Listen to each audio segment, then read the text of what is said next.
Bella, for you, you've won 3 championships in the UAAP and also in high school, naka-ilang championship ka rin. Ano ba yung mga pinaka-importanting qualities na kailangan ng isang championship team?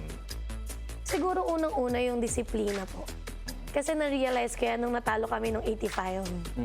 Kasi 84, so parang peak yung saya namin, galing bubble.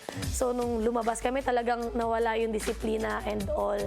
So parang babalik at babalik talaga sa amin or sa akin kung ano yung ginagawa ko outside the court. So kailangan may disiplina talaga. Yan. And siguro yung pangalawa na parang kailangan open ka matuto.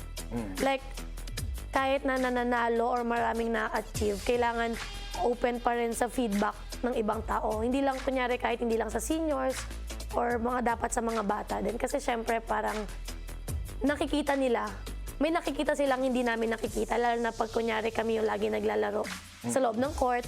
So parang mas may napapansin sila na pwedeng makatulong dun sa naglalaro para maging maayos pa yung performance.